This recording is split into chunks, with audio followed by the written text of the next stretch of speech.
to amplify their voices in this chamber. They're asking not to be forced into this program, not to have it forced onto their communities that simply don't want it. Rather than blame and punish people in Australia, the government should be putting all its energy into reinvestment opportunities to close the gap. And many of those, as I said before, that were described by the member for Bass. She is absolutely right when she says that. The overwhelming message from this year's Closing the Gap report is that 12 years on, the statistics, the numbers, the human outcomes are getting worse, not better. Labor knows that closing the gap depends on all Australians acknowledging the continuing trauma of colonisation and the stolen generations. This is what Prime Minister Keating acknowledged when he spoke at Redfern 26 years ago and declared, "The starting point might be to recognise that the problem starts with us, non-Aboriginal Australians. It begins, I think, with that act of recognition that it was we who did the dispossessing. We need to listen, learn and take direction from our First Nations peoples. So we need to commit to no longer making decisions about them and for them. We cannot ignore the lessons nor ignore the way forward. We need constitutional recognition. We need to keep the process of reconciliation alive. We need to work towards a Makarrata Commission of truth-telling and healing. And ultimately, we need treaty. Because I honestly believe, Deputy Speaker, that if we had treaty, bills like this would never exist. Thank you. I thank the member for Cooper for her contribution, and I'm giving the call to the member for Bowman. Thanks very much, Deputy Speaker. And it's a delight to join this very impassioned and important debate about the cashless welfare card. And the case from the opposition is very much that this policy is racist, punitive, shameful and costly. And I'll try and address those 4 key points, but I'll really focus on the evidence, because certainly when, and many of us, if not all of us, have visited Indigenous communities, you'll always hear both sides of the cashless welfare card debate, and so it's inevitable that we'll be listening to the voices that suit our particular line of reasoning, and that's only natural.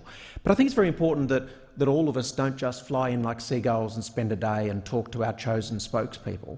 I've got a particular interest speaking to members in this chamber who've lived in a remote Indigenous community, paid the rates, paid the rent, lived locally and seen it for themselves. And I'm not one who's done that.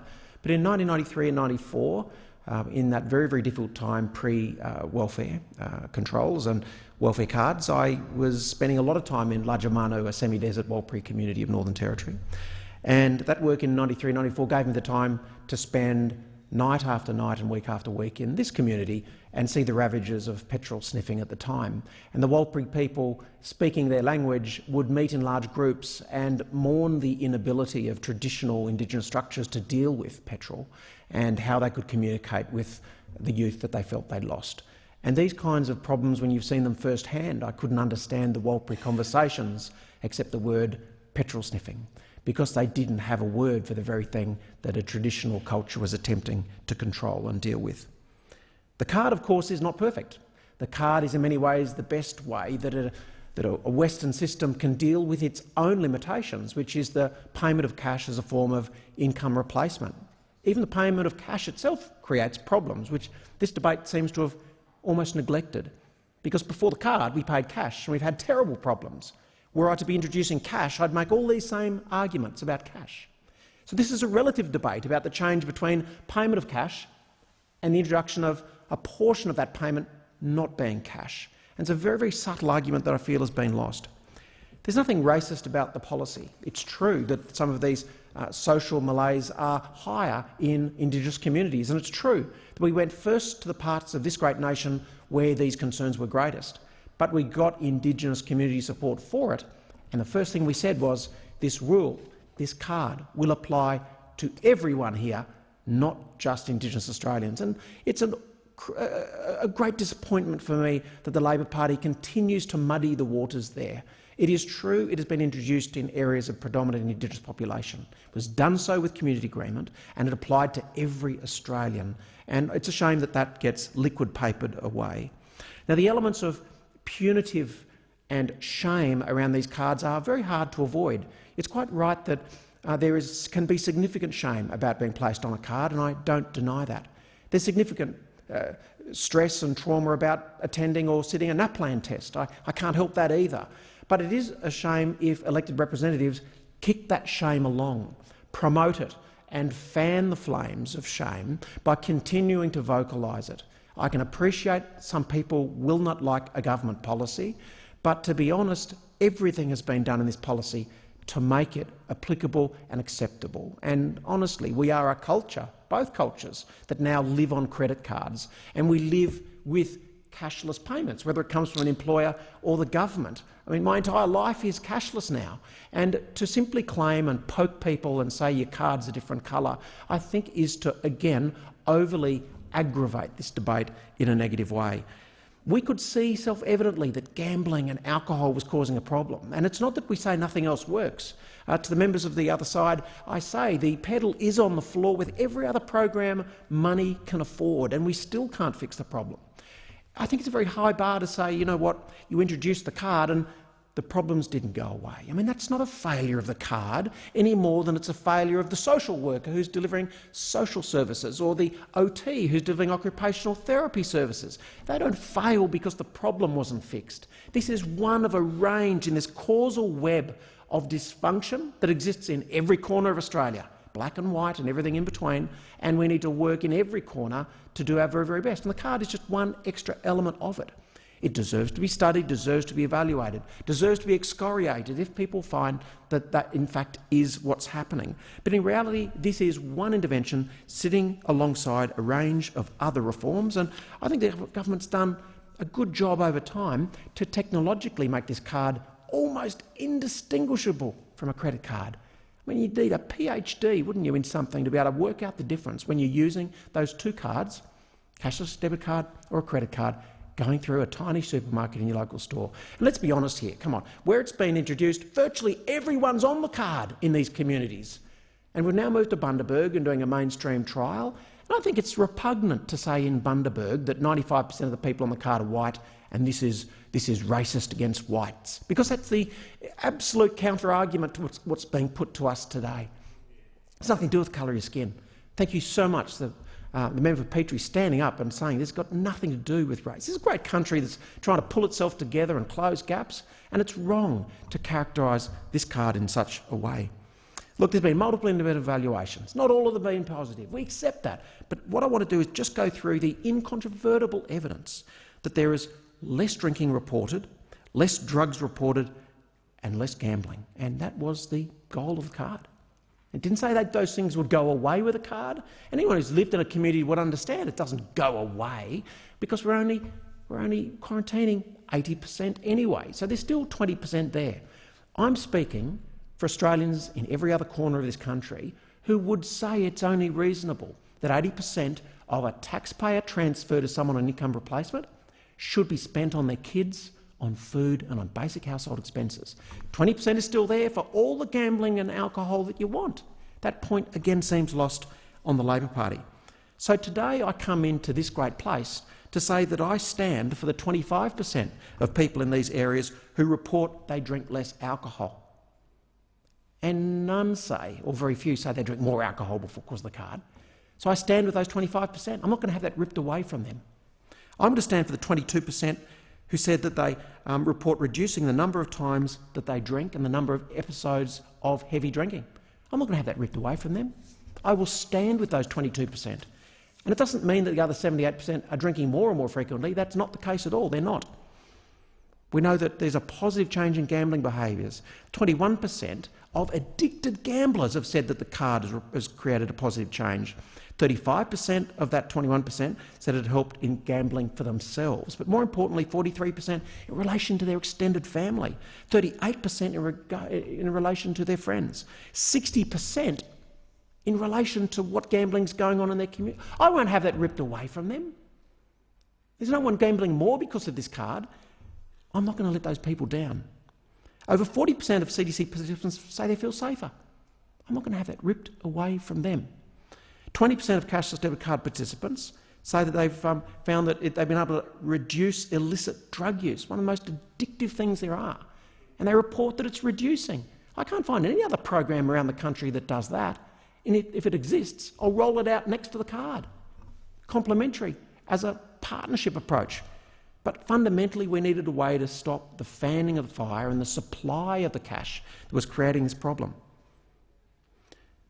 45% of respondents report that the cashless debit card had improved things for themselves in general terms most of the time. It's about half the community. And the other half reported things didn't change much. I'm not going to rip it away from that 45%. And we look at the initial evaluation, that was 2 years ago. 41% reported drinking less alcohol, 37% binging less frequently. These are extraordinary numbers and they need to be recognised in this place. 48% gambling less back in 2017. 40% of parents said they could look after their children better. I'm not going to rip that away from that 40%. 45% said they were saving money for the first time or better able to save money. There's no doubt the card does that. When a family goes in and finds more money than they can dream of on the card because the money isn't being spent in some of these other restricted areas. Merchants themselves reinforce this, saying that there's increased purchases of baby items, food, clothing, shoes, toys and other goods. I will never stop a child being locked in the bathroom in faeces-covered nappies while their parents do drugs or alcohol. But I can certainly help these parents who report these massive changes. There's an increased motivation to find employment because our culture has had millennia to get used to alcohol and to realise that you can consume it so long as you can turn up to work the next day. But the moment you can't, there's a problem and there has to be some kind of intervention. Those sort of practices haven't had the time to permeate through every corner of the nation. One day they will, but in the meantime, we need to ensure that government transfers for income replacement aren't spent on unlimited grog. We're just saying that grog can't be more than a fifth of the household expenditure. Most close to my heart is the Australian Early Development Census. We do it every year, and prep teachers all around the country do it. These figures are extraordinary because up in Kununurra, where we saw in the Western Desert very few solutions to heavy alcohol consumption, the number of vulnerable kids reported by lacking 2 domains of progress fell significantly in Kununurra at the time of introducing the card. Significant improvements in social competence, emotional maturity, language, cognition, communication skills, general knowledge. I've lived in a community where it was endemic petrol sniffing and fecal alcohol syndrome, and we knew nothing that could make any difference to fetal alcohol syndrome. We had no solution. We couldn't even stop mums we could see were pregnant, drinking alcohol all day, every day, with their child strapped in a stroller. The only opportunity there was to reduce in a remote community. There's no pub in the communities I'm talking about, member. There's no pub in the community I'm talking about. Children strapped in strollers all day under a tree, and we're trying to reduce the amount of money spent on alcohol, and the card has done it, absolutely and obviously. We've reviewed emergency food relief vouchers and the use of parcels in Ceduna. With 18 months of being placed on the card, around 1/6 of participants no longer needed or needed way less assistance in that area. I will not rip it away from those parents. From March 16 through to March 19, the 3-year period, unemployment rate across all 4 sites had fallen by at least 1% in the context of nothing ever having reduced unemployment before.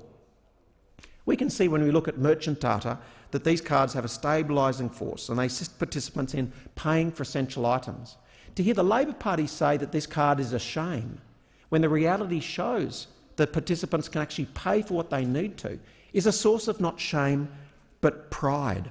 Administrative data shows us that there's been over $2.8 million of alcohol that would have been purchased that hasn't been, thanks to the card, and that includes gambling products, and it's a significant reduction in alcohol sales, and obviously they would have gone ahead without the card. Now, since the COVID supplement in March this year, it was a very interesting natural experiment. Around $10 million has been spent within supermarkets and grocery stores, a huge jump, but what has it been spent on is the question. About 1.2 million of that has been spent on clothes and shoes, and a lot of that for children. I will not rip it away from those families. But before you can suggest that this is just about more cash flowing through a community. There's evidence also of an increased spending on recreational goods and appliances. Examples would include TVs, PlayStations and other recreational equipment. But for the first time, families that could barely live, as the previous speaker said, between payment fortnights, are in a position now to buy recreational and other retail elements that could never be afforded before. What I am saying will infuriate urban Labor MPs who are utterly out of touch with the conditions in remote Australia. They flew in a Cessna, they flew out that afternoon and they spoke to the two people who were annoyed by the cashless debit card and were reinforced and brought it back here. The Labor Party's arguments in this chamber about shame, about the punitive nature of the card, characterising it as racist and calling it shameful and costly, is one of the most disappointing elements of this debate. We can have this debate, and the card is not everything, but the card is something. The card has done its job clearly by evaluation. And in the context of remote Australia, where these are some of the hardest and most perennial and ingrained problems, maybe these solutions will be intergenerational. But I finish where I started, with these massive numbers of people who have ameliorated behaviour, reduced gambling, drinking, been able to feed, support and educate their children for the first time. I will not walk away from you. I thank the member for Bowman for his contribution. The question is that the words proposed to be omitted stand part of the question, and I call the member for Meakin. Thank you, Madam Deputy Speaker, and I speak in support of the amendment moved by the member for Barton with respect to this legislation. Madam Deputy Speaker, this is important legislation because it directly and significantly impacts on the lives of the people impacted by the cashless welfare card. As we have heard, most of those people are First Nations people, with figures ranging from somewhere between 68 and 80% of those affected being First Nations people. Madam Deputy Speaker, 232 years after white settlement in this country, there is no doubt that Indigenous Australians continue to face discrimination, and that in turn raises issues of human rights, natural justice, dignity, self-respect and equality. Indeed, only today a report was released from the Inclusive Australia Social Inclusion Index for 2019-2020, which said that a sobering, and I'll quote, it paints a sobering picture for Aboriginal and Torres Strait Islander peoples as the group facing the most discrimination in Australia and the group hardest hit by intersectional discrimination, end of quote. Madam Deputy Speaker, that report was only today released, which highlights that Indigenous Australians continue to be the group most discriminated against in this country. And no amount of platitudes or patronising by the Morrison government will wash away that discrimination. This legislation, in my view, has parallels with the Child Protection Act of about 100 years ago, which resulted in the stolen generation. That action also was carried out at the time in the misguided belief that children were being protected and that taking children from their families was being done for their own good. Likewise, it is now being claimed that the cashless welfare card is being imposed on those people for their own good as well. Madam Deputy Speaker, this legislation is, like so much of the legislation that has been brought into this parliament by the Morrison government, is brought in without proper consultation and without sufficient support from those that are going to be directly affected. And I say to the Minister and members opposite, who quite often talk about the communication with the people affected, communication is not consultation. Communication from this government, most of the time, is simply telling people what is going to happen to them. Australia is a signatory to the Universal Declaration on the Rights of Indigenous People, which, as the Jesuit Social Services submission to the Senate Standing Committee points out, states, and I quote, States shall consult and cooperate in good faith with the Indigenous peoples concerned through their own representative institutions in order to obtain their free, prior and informed consent before adopting and implementing legislative or administrative measures that may affect them." End of quote. Again, I say to the government and its members opposite, was that done with respect to this proposal, and was it done with all of those people that are going to be affected by it? I very much doubt that, and certainly that is not the case that I understand from the many people who have contacted me over several years now about the cashless welfare card. And I say to the previous speaker, the member for Bowman, who talked about Labor members coming into this place as though we have no understanding and no experience in such matters, that many of the members on this side of Parliament represent electorates where there is a significant Indigenous population. And they would be very well placed to make decisions about what they are going to support and what they don't. And I don't know of any of those members that have come into this place from outside of Parliament that will be supporting this legislation. Madam Deputy Speaker, at a time that Indigenous Australians are crying out to be heard, are seeking a voice to this Parliament and have laid out a pathway for better recognition through the Uluru Statement, this legislation flies directly in the face of years of efforts by successive governments to end the inequality and the shameful treatment of Indigenous Australians. There is now considerable evidence that welfare management simply does not work, and it does not result in the outcomes claimed to justify this legislation. Madam Deputy Speaker, there would be few sectors of society that are in a better position to make assessments about this legislation and similar matters than the Salvation Army, St Vincent de Paul, Uniting Care, Anglicare and others who each and every day work within these communities. And what do they have to say about income management? In their submissions to the Senate Community Affairs Inquiry into the cashless welfare card, they all made submissions opposing this legislation, and I'll quote from some of them. Jesuit Social Services had this to say: "The Australian National University Centre for Aboriginal Economic Policy Research found that it was not clear whether the perceived reduction in alcohol use identified by the Orima research could be definitively linked to the trial or was the result of alcohol restrictions implemented separately in each trial location." The Chief Executive of the South Australian Aboriginal Drug and Alcohol Council said there had been no decrease in people accessing the Stepping Stones Drug and Alcohol Day Centre in Ceduna, with figures showing that the number of client contacts increased from 2015-16 to 2018-19. They go on to say, a national study into compulsory income management in Australia found that 87% of the people surveyed who were on the income management did not see any benefits from the scheme.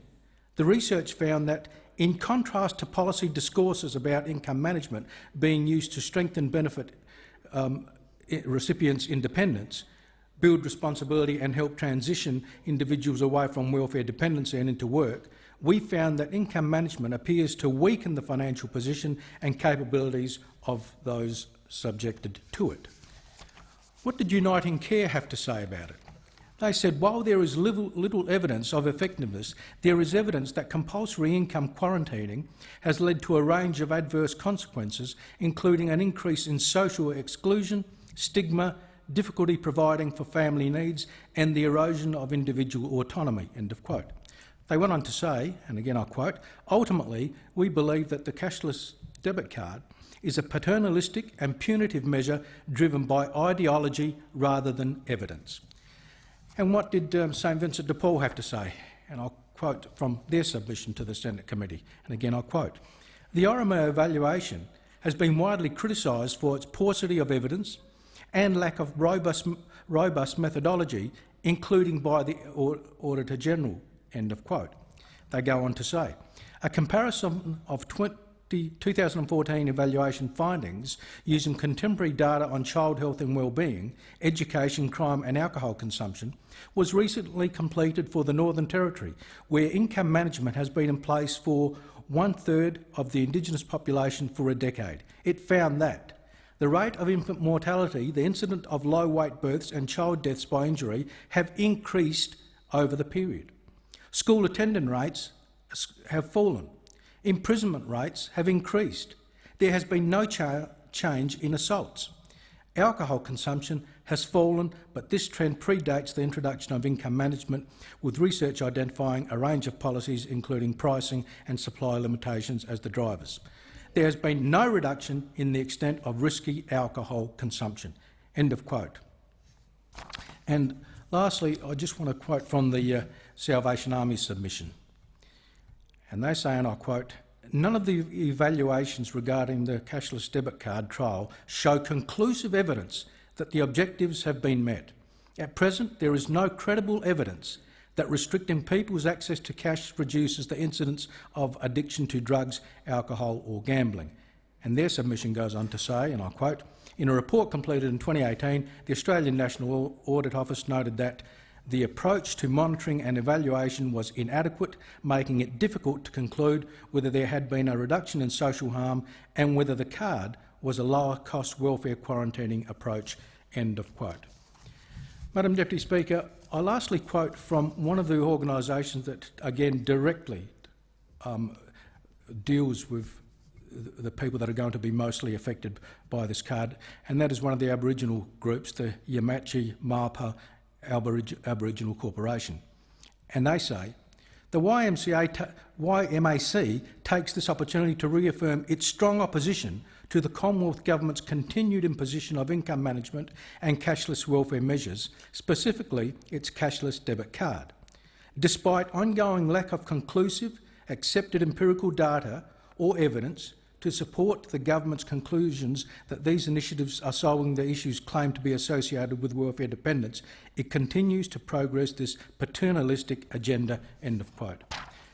Again, Madam Deputy Speaker, that would be an organisation that would have a better understanding of the very people that are mostly going to be affected by this card than most of us in this chamber. Madam Deputy Speaker, there are, of course, other serious concerns with this proposal. And I find it absolutely extraordinary that the government would introduce legislation into this place after having commissioned a $2.5 million study from Adelaide University, and then before the study has even been released or read by the Minister, legislation is prepared to continue this card across the country. Why would you spend public money if you are not going to listen to the findings of the research that the money was to be spent on? It's an insult to the researchers, and quite frankly it's an insult to the Australian taxpayers who have had to pay the money in the first place. I also say to those people who come in here from the government side and continuously rely on statistics that show that maybe things are working, that it reminds me very much of the issue of homelessness in the Adelaide CBD. And when measures were put in to try and address that issue, all they simply did was push the problem out into the suburbs. And yes, the CBD became a place where homelessness wasn't as visible as it was previously, and the people that were there previously were there no longer. But the problem had not been resolved at all. It had simply been moved on to other communities, and I suspect that that's exactly what would happen with respect to this legislation once people were put onto the card. And I say this as well, and I've had this submission put to me by several people who have been working within the communities where the card already exists. What it does is that it limits what people can buy, and it limits where they can buy things from. And that, in turn, has a detrimental effect on their spending ability. Because if they're outside of their community, or if they're in a place that does not accept the card, then perhaps they can't buy the bargains that might otherwise exist from time to time, as most people who would shop would do in all other places.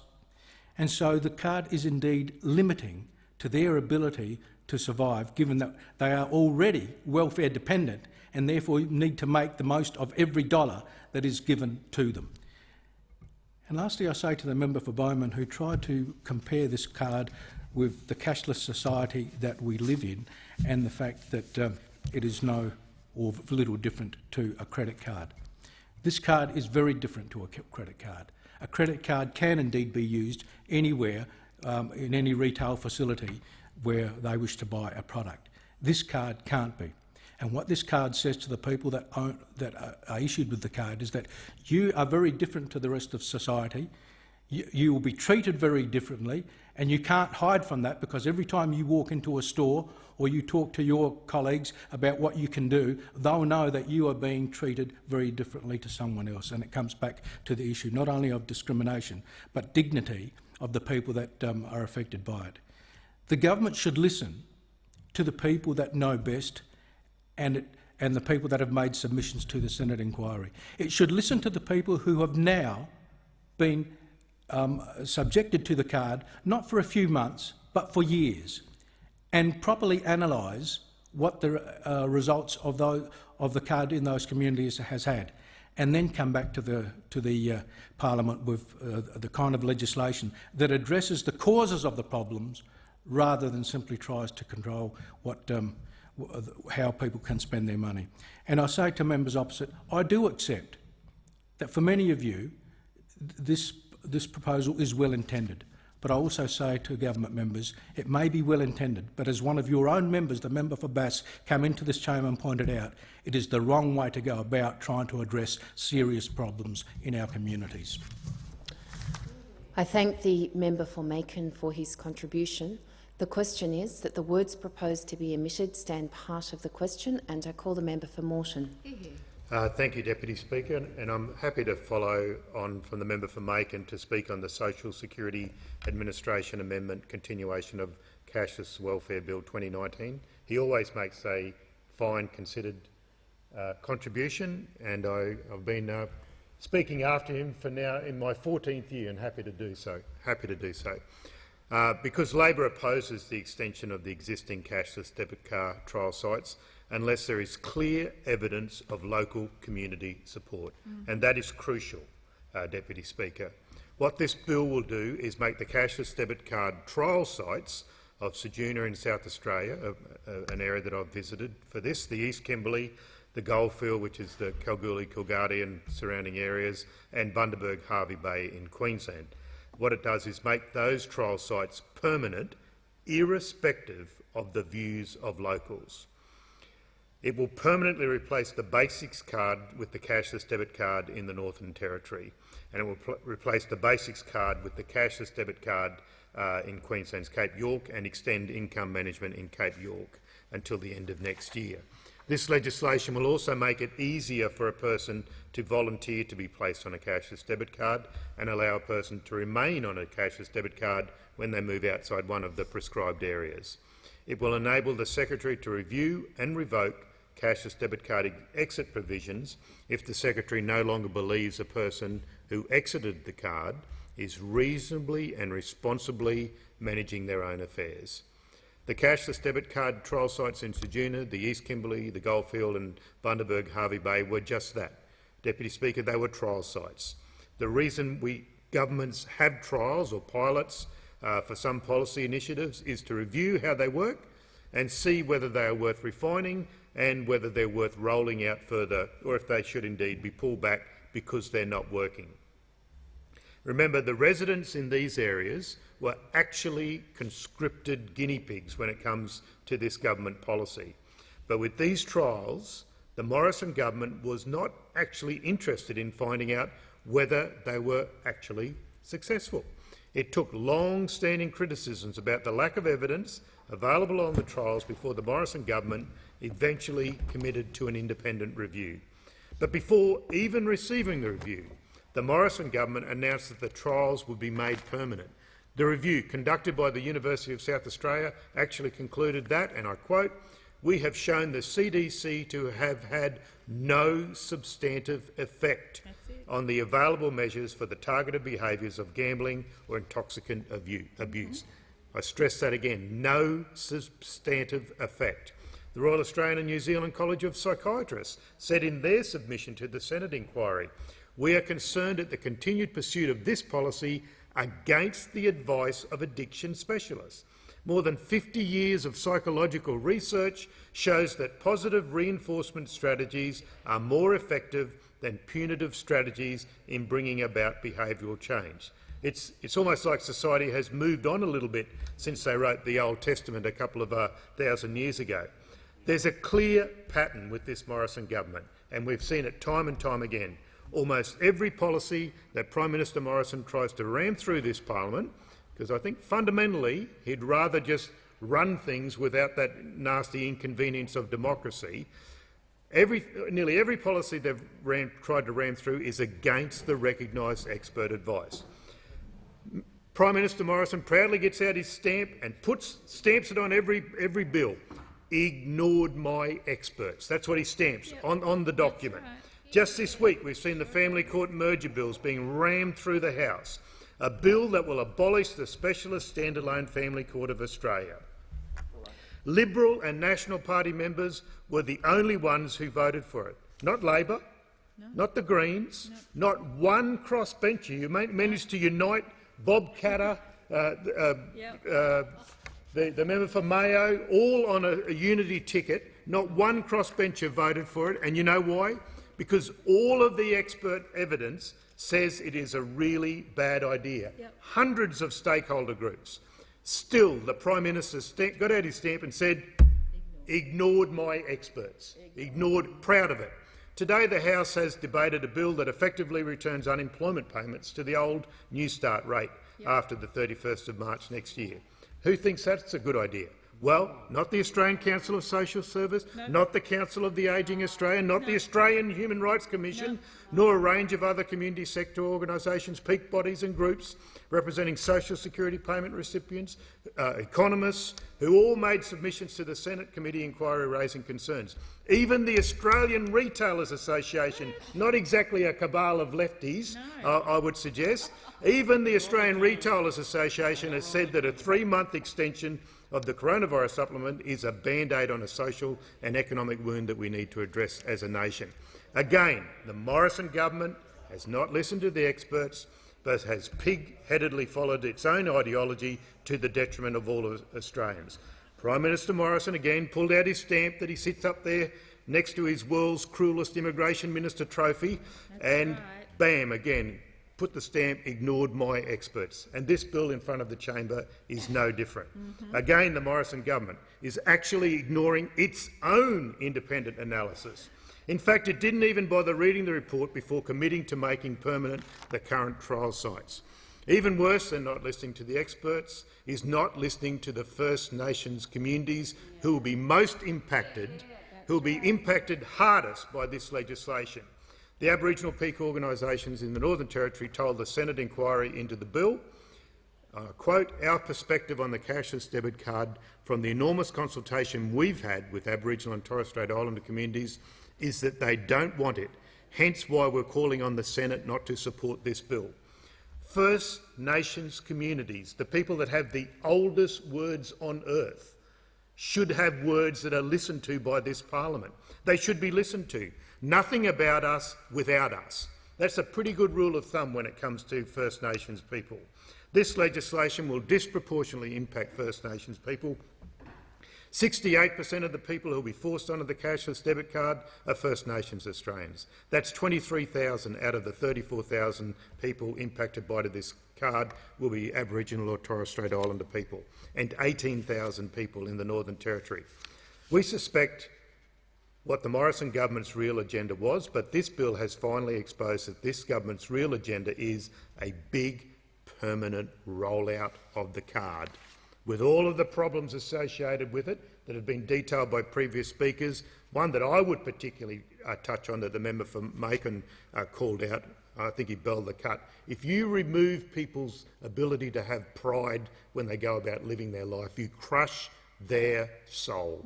And that is for a government that professes to care about mental health, that is a dangerous road to go down.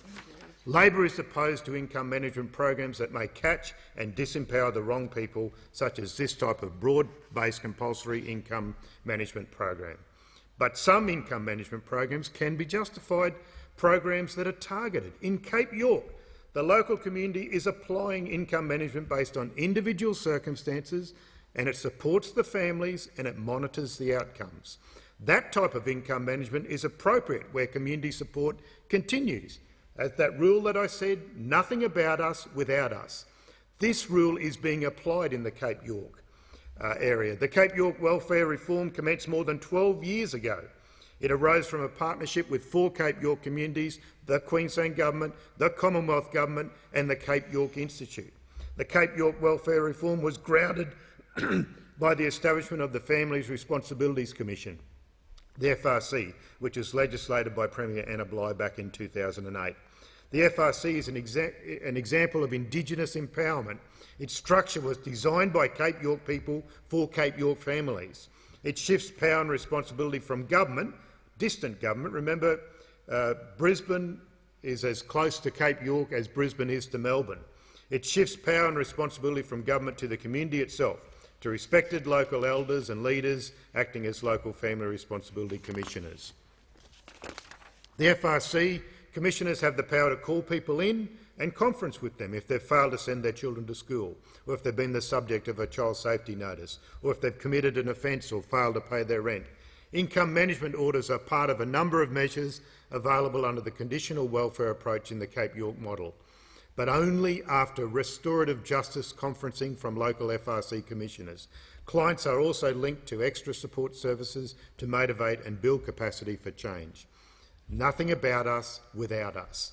Under the Cape York model, income management is not a blanket restriction imposed on all, and it is not permanent. That's right. It has the hope of rehabilitation and change.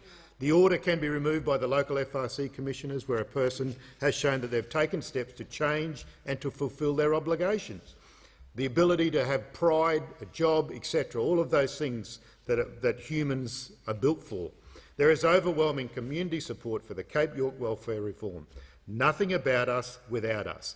Cape York communities do not want distant governments deciding their futures for them. And when I say distant governments, I mean Brisbane, not Canberra. The Aboriginal peak organisations Northern Territory, in their submission to the Senate inquiry, said that the bill was expensive, paternalistic, not based on the evidence, and is a top-down blanket approach that will not address the real needs or complex systemic issues impacting Aboriginal people living in the Northern Territory. They went on to say that compulsory and conditional income management is a vehicle for disempowerment and continuing the stigmatisation and trauma of Aboriginal people. St Vincent de Paul Society, in its submission to the committee, talked about its concern of unintended consequences and circumvention behaviours that may arise where people with serious addiction are left without adequate support. They said cutting off access to cash may cause addicts to seek out other means to access alcohol and drugs, often bringing detrimental consequences to those around them. The Council of Single Mothers and their children told the Senate committee that the distress, shame and hardship the cashless debit card causes to people, and disproportionately women, mothers and Aboriginal and Torres Strait Islander people, is based on a false assumption that stripping people of autonomy and dignity will solve serious health and social issues. We know that this bill is just the beginning of a brutal government's plan to roll out the cashless debit card. We know some in the Morrison government have been calling for a national rollout. We know the Morrison government has established a technology working group with the big banks, the supermarkets and Australia Post and a few other people connected with the government to look at how this can be rolled out through the payment system. All of the actions of this government point towards a national rollout. That would allow Prime Minister Morrison to track and control what people on social security do with their money, money that they as Australian citizens are entitled to. Pensioners are already scared that they could be compulsorily put on a cashless debit card. And what will the government do then? Will they roll the program out to those receiving franking credits? Exactly. Just kidding. Just kidding. Obviously, Labor does not support this bill. There is absolutely zero evidence that the trials have been successful. This bill is punitive. This bill racially discriminates. It will detrimentally affect the most disenfranchised people in Australia. It is a backward policy that harks of the Howard government's so-called intervention in the Northern Territory that was a white-fella failure, irrespective of whatever motivated it. This bill won't create a single job. It won't improve anyone's living conditions and it won't close the gap. Labor does not support this bill But Labor does support the amendment, and I support the amendment moved by the Shadow Minister. I thank the member for Moreton for his contribution. The question is that the words proposed to be omitted stand part of the question, and I call the member for Corangamite. Thank you, Deputy Speaker. I rise to speak on the Social Security Administration Amendment, continuation of the Cashless Welfare Bill. Now, I will always respect this House, but, Deputy Speaker, my message on this proposed legislation is plain and simple. It is trash. More than a decade ago, former Prime Minister John Howard launched his intervention into the Northern Territory. This policy was retrograde. It took away First Nations people's freedoms. It was discriminatory, and it did nothing to help. Sadly, nothing much has changed. We still see leaders of the Liberal Party pretending to be concerned for our country's First Nations people. But despite the rhetoric of partnership and respect, this legislation is not about self-determination. It is the opposite. It entrenches a sense of powerlessness and ignores the wisdom of the Uluru Statement. The draft legislation before us will make the cashless debit card permanent in existing trial sites of Ceduna, East Kimberley, the Goldfields and Bundaberg, Hervey Bay. It also seeks to permanently replace the Basics card with the cashless debit card across the Northern Territory, even if recipients move to other locations. In short, this bill would enact a widespread rollout of the government's compulsory income management program, a program that respects people's rights to make choices about how they spend their money. And the bill is proposed despite the fact that First Nations people have wholly rejected it. The Morrison government has conducted trials, evidence has been gathered, and the answer is simple: the program doesn't work. But brazen disregard for evidence-based policy continues to be an operational imperative for this government. My constituents, Deputy Speaker, have been absolutely stunned to learn that the minister responsible for this program did not even read the independent review conducted by the University of Adelaide before making the decision to roll out this horribly flawed program. Deputy Speaker, what is the point of a trial if the government is determined to be led by racial prejudice regarding the trial results? I proudly stand with the Shadow Minister for Families and Social Services, who is calling on the government to bin this rubbish bill. The Labor Party opposes this program because it is yet another example of the Abbott-Turnbull-Morrison government reaching into the lives of Australians without reason. The Labor Party opposes this program because it is based on prejudice rather than evidence. And the party opposes this program because it will not help our First Nations people achieve self-determination. Now, this bill has also brought to light the gravest fears of many Australians. This government has an agenda to roll out the cashless card regardless of its impact. We've watched on as this government feigned an interest in testing the card, but now we know with certainty that the government does not care and never cared about getting the program right. This was laid bare for all to see when the minister admitted that she had not consulted, considered or read the much-awaited independent review by the University of Adelaide. On the 6th of October, the government announced its intention to make the cashless debit card a permanent restrictive feature in the lives of so many. Then, on the 8th of October, the government introduced enacting legislation to this parliament. And then, on the 29th of October, Senator representing the Northern Territory, Malandiri McCarthy, asked the minister a very simple question. Minister, have you read the report? The minister's reply, no. The minister had not even bothered to read the relevant report. This fact says it all. This flagrant disrespect of the evidence is mind-boggling. And what's worse, this government is playing with the lives of so many. The Senator and Minister for Social Services takes home about 400,000 Australian tax dollars a year, plus allowances, and can't find the time to read the report. It's not good enough, plain and simple. What is more, this bill is racist. It's discriminatory. The rollout of the cashless debit card, as proposed by the Morrison government, will impact First Nations people disproportionately. About 70% of the people this government is forcing onto the card are First Nations people. 23,000 of the 34,000 people directly impacted are Aboriginal or Torres Strait Islander people. 18,000 live in the Northern Territory. This government said it was attentive to the review. This government said it was listening to the feedback. Then this government didn't even read the report. Such actions reveal this government believes in action without consultation, and the government believes in driving our communities apart. But that is not what Labor believes.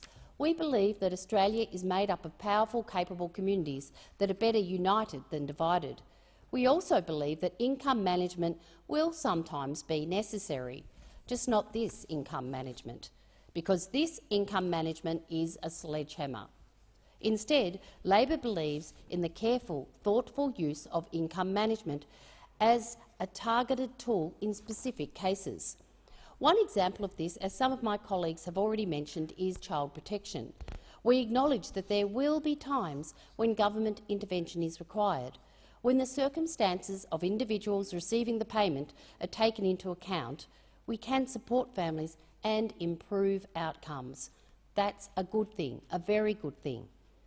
This bill is not. This bill isn't a good thing because this compulsory income management program doesn't drive better results. And that's what we should all want in this chamber, in this House, to drive better results. What it does is entrench dependency on the state, a sense of hopelessness with little opportunity to a path to employment. We know this government knows this because it wrote it in a report to the UN. This government wrote, "There are more positive results associated with people who volunteer for income management as they have made a choice to change their behaviour and receive assistance. Positive findings have been found for people who have been referred for income management by social workers or a child protection officer."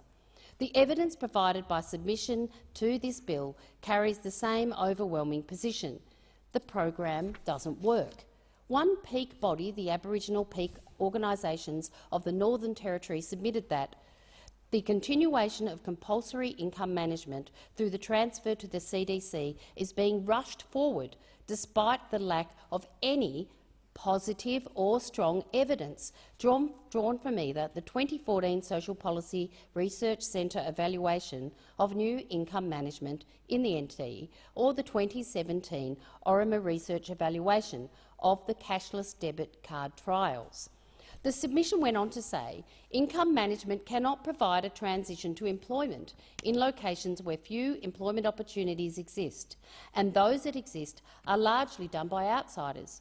Instead, for many Aboriginal residents of the NT, particularly those living remotely, compulsory income management is a long-term and, regardless of a person's lifestyle and financial management capacity, almost impossible to get off. So compulsory income management is not enabling. It is not a path to self-determination. Instead, it locks them into a life of dependency. The 2014 independent evaluation of new income management conducted by the Social Policy Research Centre found that 90% of those on income management in the Northern Territory were Indigenous and 77% of those were on compulsory income management. More than 60% of this group were on income management for more than 6 years. Of those Indigenous people on compulsory income management, a mere 5% gained an exemption, compared to 36% of non-Indigenous people. So even when First Nations people apply to remove themselves from compulsory income management because they seek self-determination, only 1 in 20 have been granted exemption, compared to more than 1 in 3 for non-Indigenous people. This is discriminatory, it is racist. This government has undertaken a process showing clear contempt for the coalitions of peaks and makes a mockery of the government's new Closing the Gap partnership. I don't support this bill. Labor doesn't support this bill. This bill is trash. It is time the Morrison government listened to its people, to all First Nations people, to all Australians who believe in fairness, in democracy and in people being able to make choices about their own lives, to self-determination. Let's bin this bill. May it never see the light of day again. I thank the member for Corangamite for her contribution. The question is that the words proposed to be omitted stand part of the question, and I call the member for Newcastle. And I thank the Deputy Speaker for giving me the call. And I am very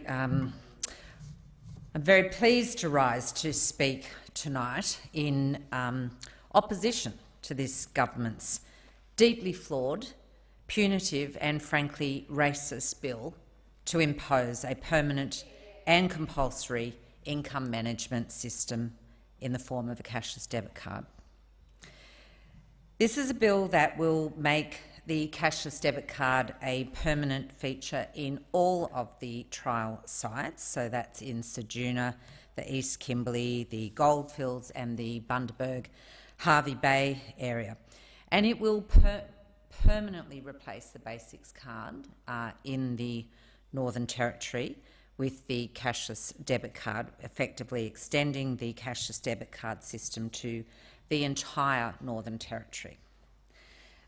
There are many other components of this bill, some of which I might get time to, but what I really do want to draw the attention of this House to tonight is the fact that this bill really highlights what is a fundamental problem for this government, and that is the continuation of failed approaches. And I say this based on much of the evidence that has in fact come before numerous inquiries on the cashless debit card. It is based on, historical experience, now 13 years of the intervention into the Northern Territory, in fact, and the drastic consequences for First Nations people in the Territory as a result of 13 years now of an income management system that has been a vehicle for nothing but disempowerment and the continuation of stigmatisation and indeed trauma for many of those First Nations peoples and communities. And it infuriates me that this government lacks any imagination to really make an effort to understand the systemic issues around poverty and disenfranchisement and indeed the marginalisation that many First Nations peoples and communities feel.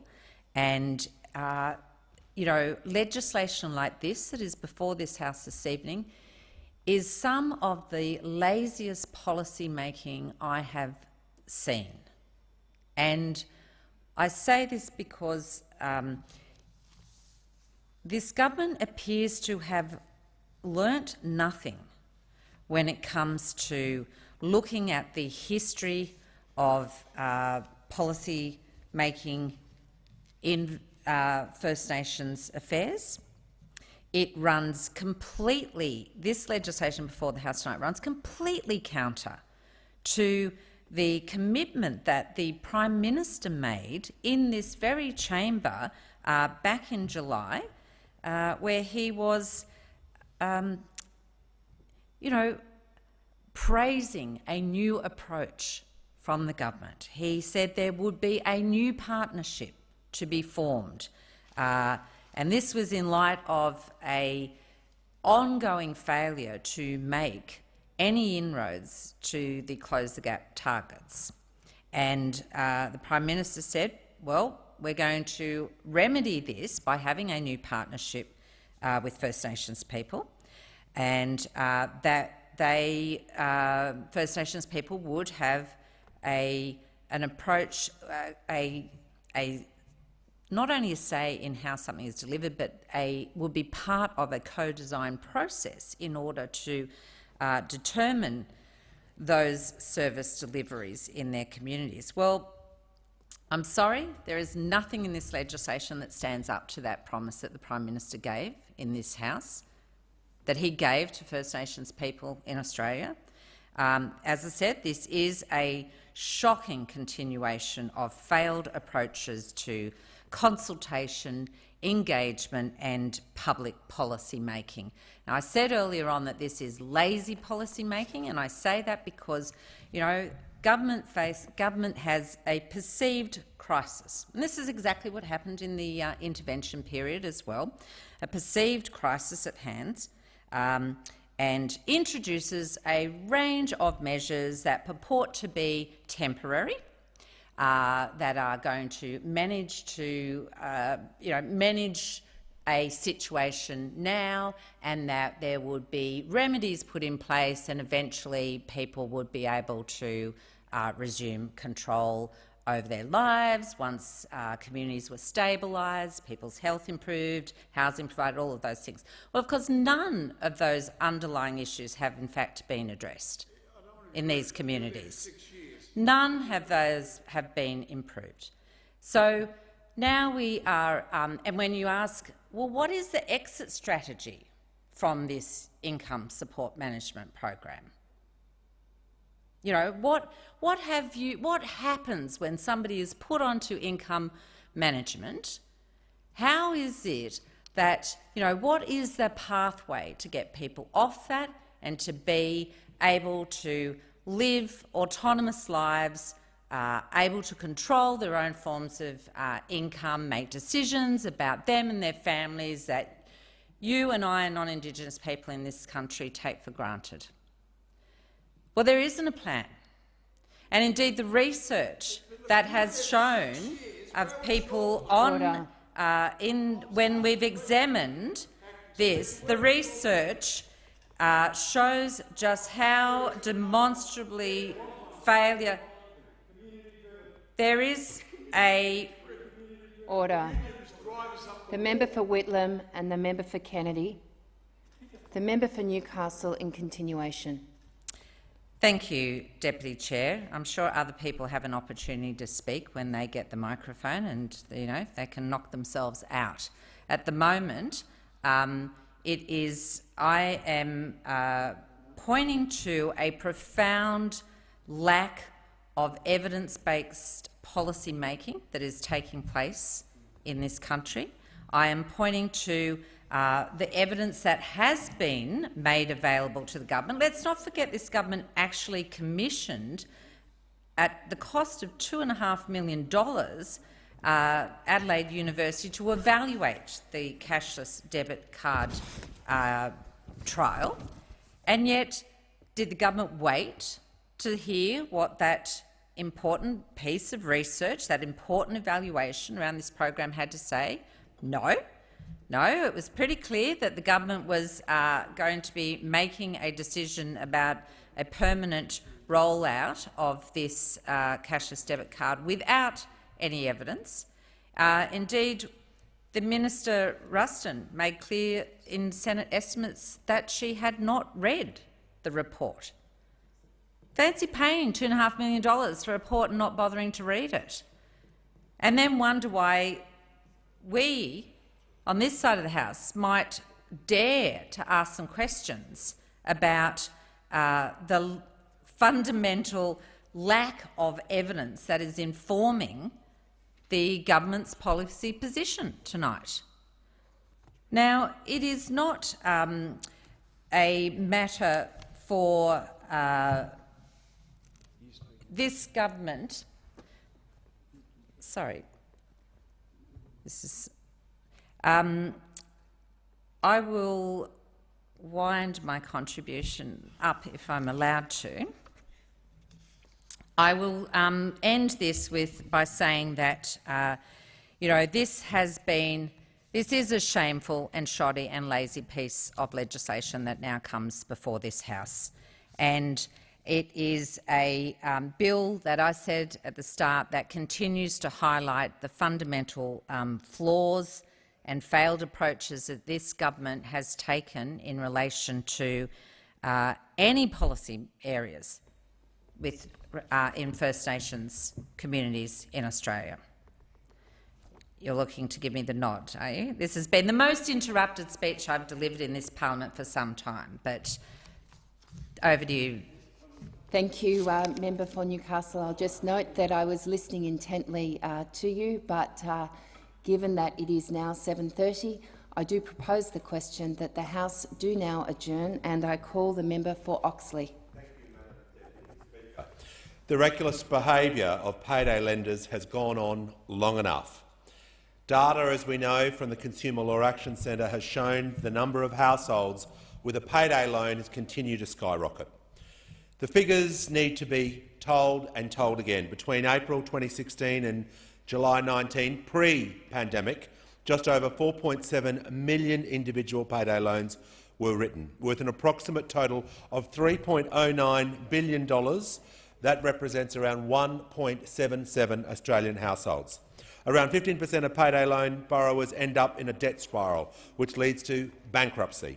The number of women accessing payday loans has jumped by 28%.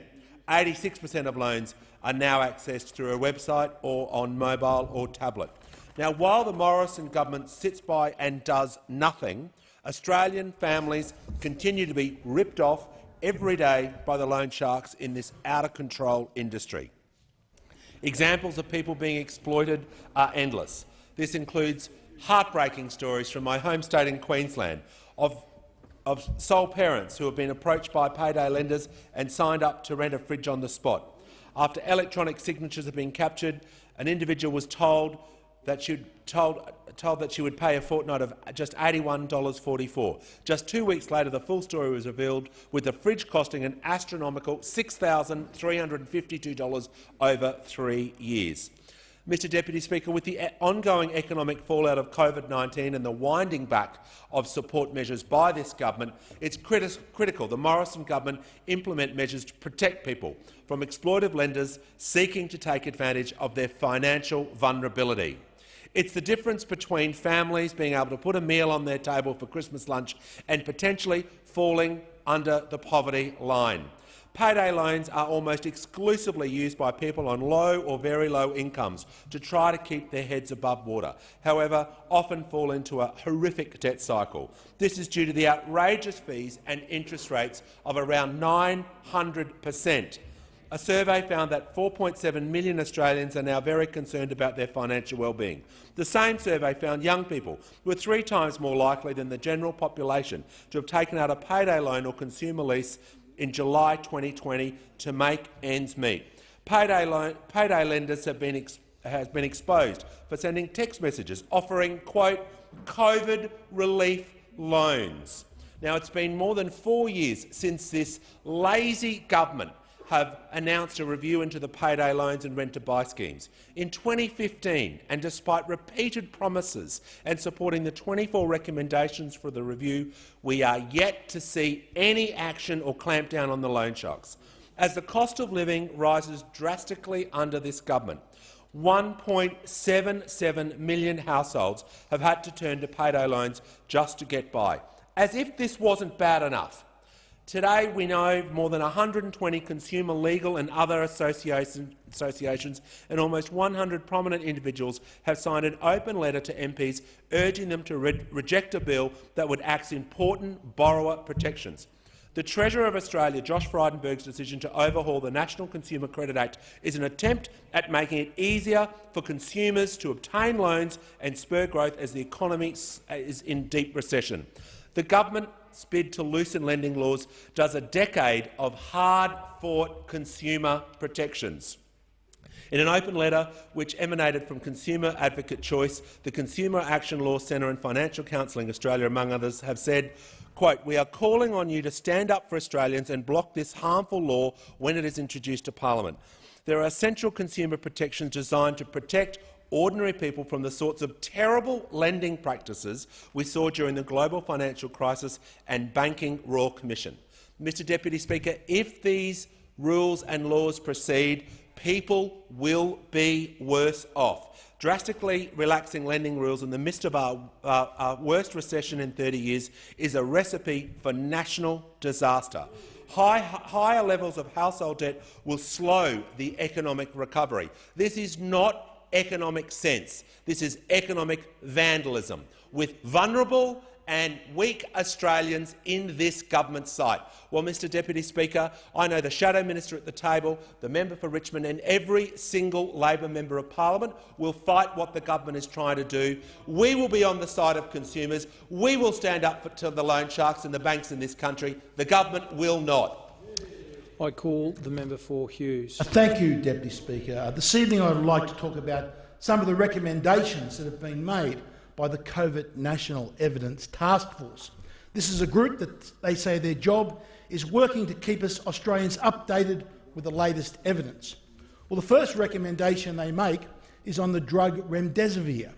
This they give it a conditional recommendation. However, Deputy Speaker, the World Health Organisation on the 20th of November issued a press release which states, and I quote, "The World Health Organisation has issued a conditional recommendation against the use of remdesivir in hospitalised patients, regardless of the severity of the disease. And there is currently no evidence that remdesivir improves survival or other outcomes in these patients." Now, I don't have a problem that one of our organisations has an opposite view to the World Health Organisation, but the concern is we know that some of the social media giants, such as YouTube, have said, and I quote their CEO, that they would ban and censor anything that goes against World Health Organisation recommendations would be a violation of their policies.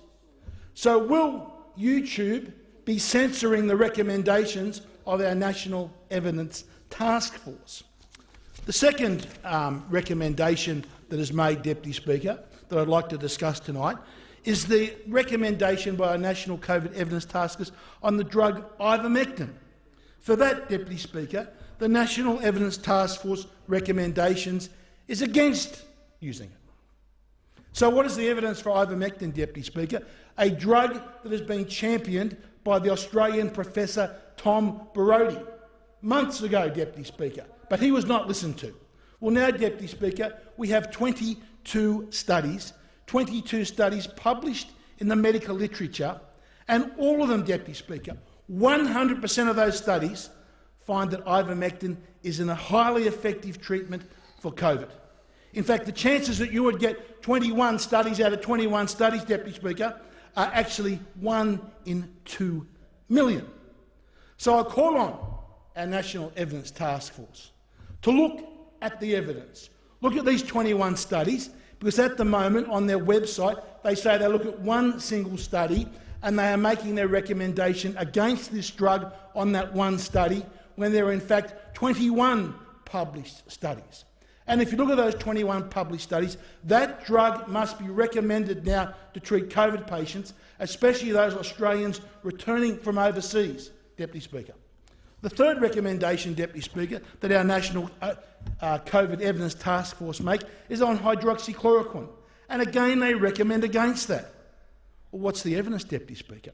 We now, Deputy Speaker, have 118 published studies in the peer-reviewed literature, Deputy Speaker, in the medical literature, so I take that back, medical literature, the majority of them peer-reviewed, that find hydroxychloroquine is effective. Just one of them, Deputy Speaker. This was actually published here the 6th of December. A peer-reviewed study in an internationally acclaimed journal titled the International Journal of Microbial Agents. And the highlights of this peer-reviewed study, I'll quote from it, low-dose hydroxychloroquine combined with zinc and azithromycin was an effective therapeutic approach against COVID. It significantly reduced hospital rates in the treatment group. And by significantly, Deputy Speaker, we are talking about over 80% reduction. And yet, Deputy Speaker, we have our National Evidence Task Force ignoring the evidence. And finally, Deputy Speaker, we had the statement of none other than Professor Peter A. McCulloch on the weekend in an Australian interview. And he said, and I quote, Deputy Speaker, "You cannot get a gentleman with more qualifications than Peter A. McCulloch in expertise." And he said, and I quote, "Make no bones about it, hydroxychloroquine really works. It is the most widely used therapeutic to treat COVID in the world, hands down. The chances that it doesn't work are calculated to be 1 in 17 billion. It is a very useful drug. It has been on prescription market for 65 years. It is a very safe and effective medication." He said, "I think historians are going to be unkind to Australia, Canada and other nations that have failed to prescribe it." And Deputy Speaker also notes that half the lives that have been lost to COVID could have been saved if our medical bureaucrats would just look at the evidence. I call the member for Richmond. Thank you, Deputy Speaker, and I rise tonight to firstly acknowledge the strong community spirit of locals in my electorate of Richmond. 2020 has indeed been a very tough year for so many people in our region, of course, with the COVID-19 crisis, the job losses and the overall economic situation we're now in. Yet through all these challenges, we've just seen incredible generosity from locals, so many of them reaching out to help each other. And that's what makes the New South Wales and North Coast such a great place to live. The commitment of locals to one another, to their families, to their community, it is, Deputy Speaker, truly inspirational. Of course, for our local businesses, there have been so many challenges this year, and it's great to see many of our retail, tourism and hospitality businesses opening up their doors again. And I will indeed keep continuing to call for more targeted assistance for our vital small businesses in our regions. They are the backbone of our local economy. I'd also like to thank our incredible healthcare workers, our aged care workers and our disability care workers. You've been at the front line working so hard to protect everyone. We're very, very appreciative of all you've done and indeed supporting some of the most vulnerable members in our community. And I'd also like to acknowledge and thank our police and emergency service workers, continuing to protect us all in these very, very difficult times. Thanks also to the charities, the support services, community groups and our wonderful RSLs as well. I know you've all found ways to adapt and support your members throughout this crisis. And can I also acknowledge and thank those working in our local supermarkets who did a remarkable job in extremely trying circumstances, especially at the start of the pandemic when there was so much widespread concern. It's also been a very challenging year for our teachers and students and parents who all work so hard to make homeschooling possible. I know it's been very difficult, but your ability to adapt has indeed been inspiring as well. And I do want to recognise all those HSC students, the class of 2020, have now finished their exams after a very difficult year. You should be very proud of everything you've achieved. Of course, when the pandemic first hit, one of the greatest concerns was for the seniors in our community. So I started the community care calls, and my team and I called over 12,000 seniors in the Richmond electorate. We were checking in and offering support to them. And of course, what was great to see was that so many local seniors had amazing support, either from their family members, their neighbours or the wider community. And of course, Deputy Speaker, many of those seniors were actually out there providing support to others.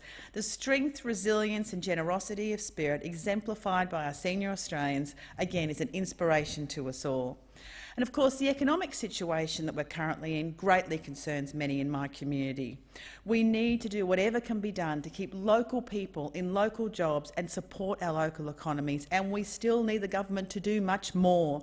We need a proper jobs plan for the future for the regions, for the recovery tailored towards the rebuilding. That focus must be on protecting jobs and keeping our businesses viable into the future.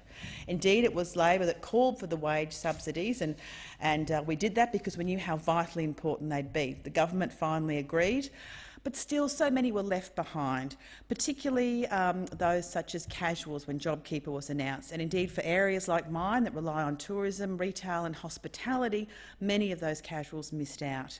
And we're very fortunate on the North Coast to have an incredibly diverse and vibrant arts and entertainment sector, but many of those workers were left behind.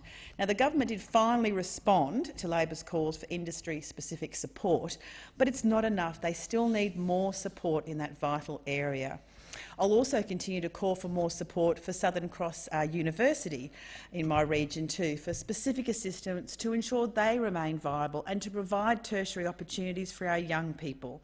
And we look at any indicator, we see the impacts in the regions are massive. Indeed, we had some of the highest percentages of JobKeeper originally. We also had record numbers on youth allowance and job seeker, and we've repeatedly said that rate of job seeker must indeed be raised. Our regional economies need more support tailored to the needs of our area, the specific jobs plan, increased infrastructure investment and greater education and training opportunities for our young people. The fact is our regions matter, and this Liberal National Government must not leave our regions behind. Deputy Speaker, my community has shown remarkable resilience over the last year, and I'll always continue to fight for them. Our community came together and supported one another, and I acknowledge and thank them for their commitment. They are incredible and inspirational. I call the member for Herbert. Thank you, Deputy Speaker. Earlier this week, a spokesman from the Chinese Foreign Ministry tweeted a graphic, doctored and deeply disturbing image showing an Australian soldier holding a knife to an Afghan child. The Prime Minister rightly called it repugnant. I believe it is deeply offensive, a slap in the face to all Australians and an insult to the men and women of the Australian Defence Force. Those on the other side of the House have rightly joined with the government in condemning this tweet. When asked to apologise, the Chinese government doubled down. These actions are disgusting. This childish and petty act from an official Twitter account makes me sick. The Chinese government should be totally ashamed of itself. This image is state-sanctioned abuse. It is toxic. Since Monday, my office has received hundreds of letters, telephone calls and other correspondence condemning the position of the Chinese government and demanding I speak on their behalf. We should not allow ourselves to be silent and let the Chinese government lecture us on the issues of morality or justice. They have no right to comment on such issues. No right at all. This is not a reflection on the Chinese people or the 1.2 million Australians with Chinese heritage who've chosen to make Australia their home. Actions such as this tweet and the fake, falsified image undermine the Chinese government's credibility, they undermine their legitimacy, they undermine their integrity in the eyes of the world.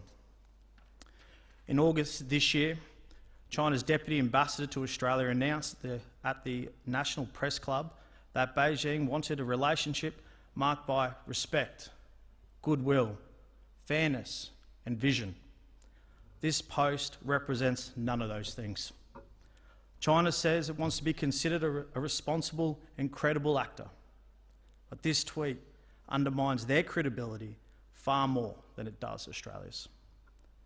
China says it wants to be Australia's mate. This isn't what mates do. The Chinese government is attempting to undermine and discredit the 26,000 Australians who served in Afghanistan with decency and honour.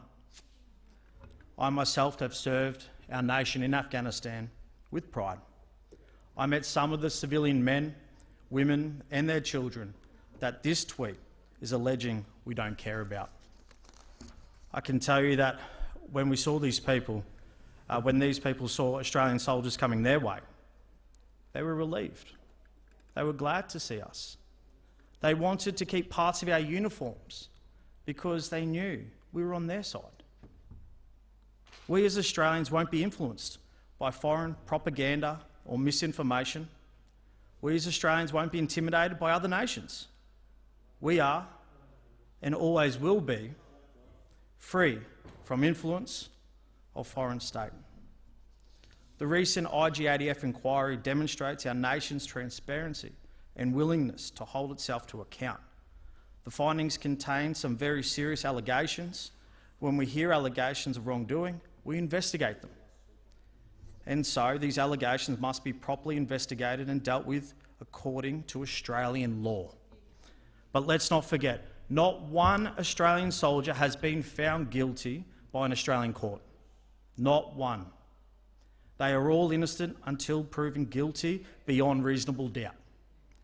The very fact that our ADF has held itself accountable and conducted an internal inquiry is commendable. I can't imagine seeing an inquiry like this being done out of a country like China. If the situation was reversed, could you imagine the Chinese People Liberation Army releasing a self-critical inquiry and holding themselves to account, let alone an Australian government department responding via fabricated and disgusting tweet? I think Twitter has a case to answer to. The Chinese government does not allow its people to use Twitter, yet its government officials can, to post falsified images.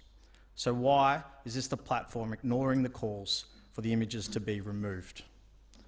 My community is the largest garrison city in the country, and I support our men and women who put on the uniform every day, and I stand with the Prime Minister in calling for the Chinese government to immediately apologise to our ADF men and women.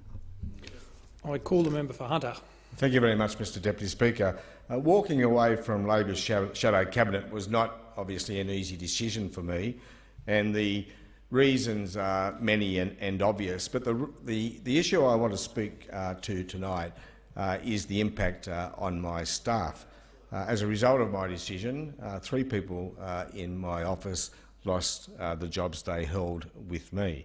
When I spoke at my press conference about my decision 3 weeks ago, I had intended to speak about my shadow ministerial staff and to pay tribute to them. Alas, the weight of the moment and the length of the press conference caused me to lose my way, and I omitted to do so, and I wanted to do so tonight.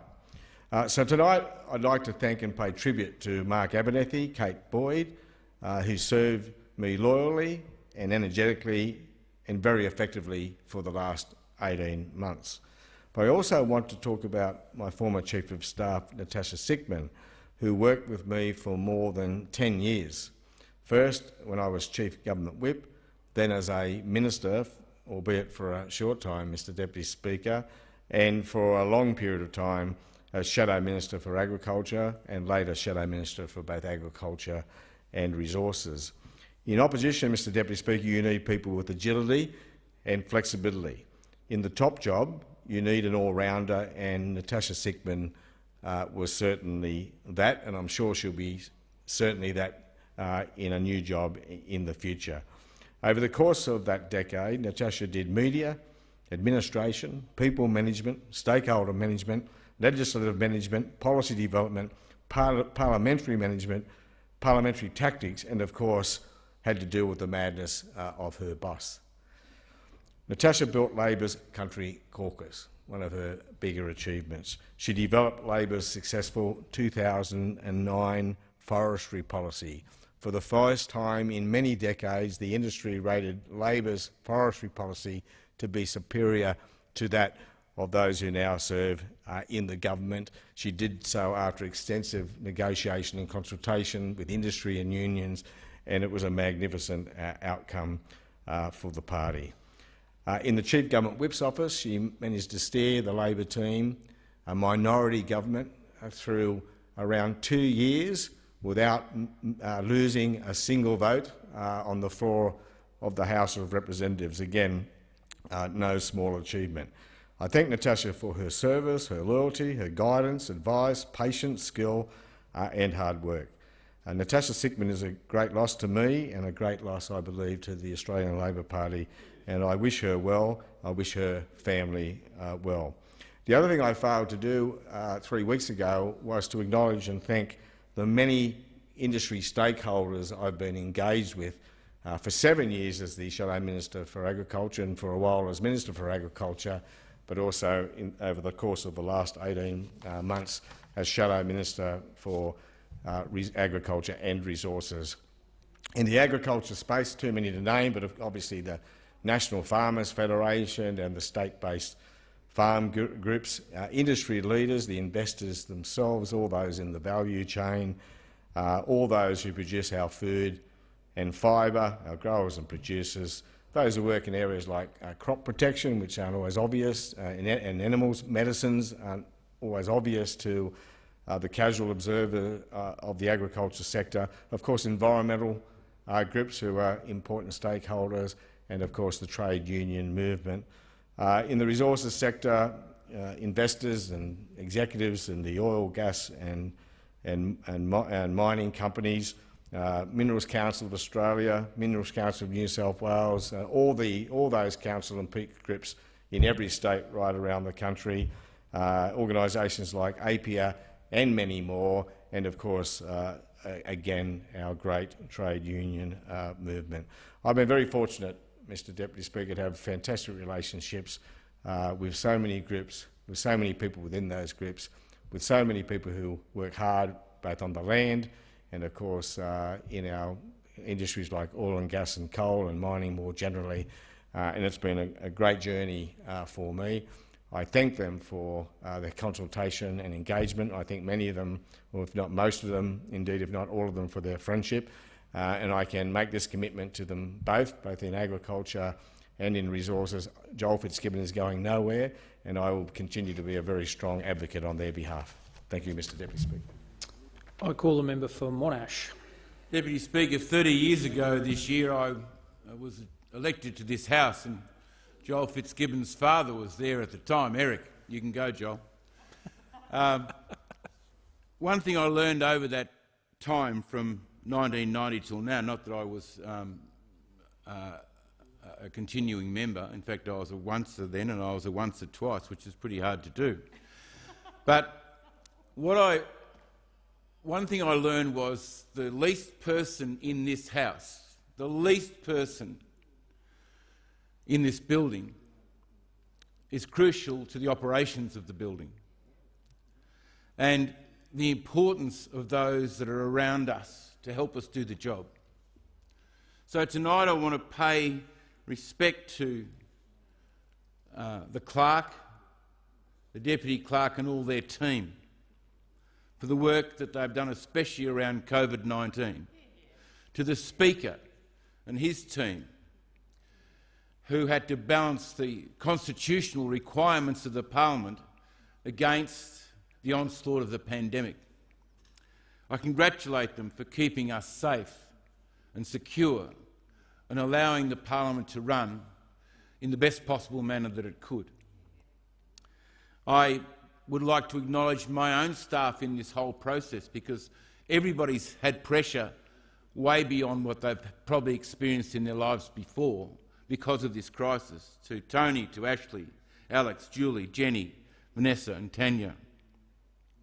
To my parliamentary colleagues on both sides of the House, you have my utmost respect. My utmost respect. This is a hard place to get into. It's an easy place to get thrown out of, and you have a heavy responsibility for the well-being of the Australian people, and I know that is on the hearts of every member that comes into this House.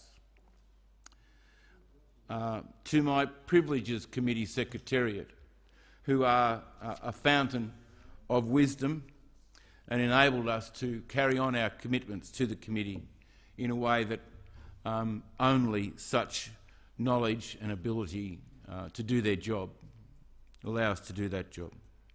To library staff of the Parliament, to Warren and the catering staff, to our Comcar drivers and the Reps Transport team, to the cleaners, to the maintenance staff to keep the building going, to the gardeners who have that golden green thumb that turn this place into a work of art in the outside and inside areas. To the ministerial staff that have been so great to work with on issues surrounding our constituencies where our community needs all the help it can get and they deliver it. I hesitate to nominate one person, but I do want to mention Bronwyn Morris in the Prime Minister's office, who has the discernment and the experience to know what's important and what's not. To my family that supports the role that I do in every aspect. And if I go to the broader community, like the member for Richmond, I'm not going to mention all the frontline workers, but especially to our childcare and aged care workers who through this whole process were considering the most vulnerable and the most needy. And my heart goes out to them. Mr. Speaker, Deputy Speaker, I don't walk into this place at any time over the 30 years that I was here and the times when I was out of it, of course, but the 30 years time that I've spent sort of around this place and not know that it's a privilege and an honour to serve in this House on behalf of the Australian people. 2020 has probably been one of the most difficult years that a nation could face. But this nation put its shoulder to the wheel and together, 2020 shone the brightest light on our reliance on each other for our personal and national well-being. A year like no other, and God willing, never again.